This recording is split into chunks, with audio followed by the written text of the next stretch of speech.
साथियों के साथ राजनीतिक चालों व कूटनीतिक षड्यंत्रों का डटकर मुकाबला करेंगे। कोई भी समस्या या कोई भी चुनौती सामने रहेगी तो उसका सही निदान और सही निदान करने का प्रयास करेंगे। रही बात समाज को नई दिशा और दशा देने की, तो सर्वप्रथम हम ऐसे व्यक्तियों का चिन्हित करूँगा जो समाज के लिए अभिशाप हैं।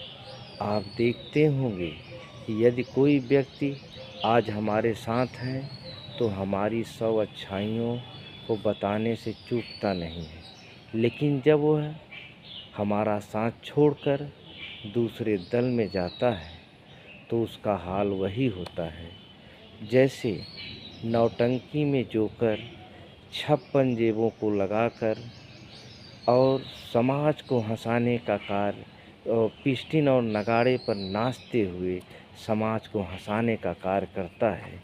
उसी तरह जब कोई भी व्यक्ति एक दल से दूसरे दल में जाता है तो विरोधियों की पिस्टिन होती है और विरोधियों का नगाड़ा होता है।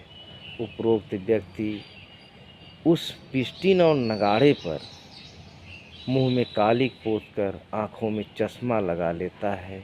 उसे समाज का शोषित वर्ग, समाज का पीड़ित वर्ग नहीं दिखाई देता, उसे समाज की समस्याएं नहीं दिखाई देती, उसे वह व्यक्ति नहीं दिखाई देता जो उसके साथ मरने और मिटने के लिए कसम खाया था, जो उसके कसम खाया था।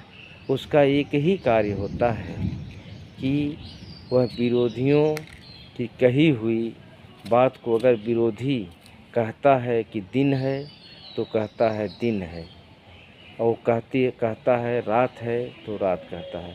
अगर विरोधी कह दे दिन में रात तो कहता है दिन में रात है। तो इसका मतलब ये है कि अगर जोकर हंसाने का कार्य करता है तो उपरोक्त व्यक्ति जो दल को छोड़ता है वह समाज को फंसाने का कार्य करता है। ऐसे व्यक्ति समाज के लिए अभिशाप हैं। इनको चिन्हित करना, ये किसी जात के नहीं है, किसी धर्म के नहीं है, किसी संप्रदाय के नहीं है, और यहाँ तक कि समय आने पर किसी देश के नहीं है, अपने घर के लोगों के भी नहीं है।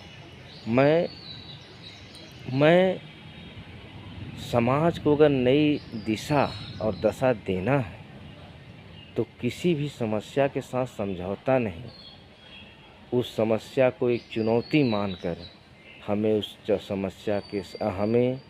चुनौती मानकर और डटकर उस समस्या का डटकर मुकाबला करना होगा। तभी जाकर समाज को नई दिशा और दशा मिल सकती है।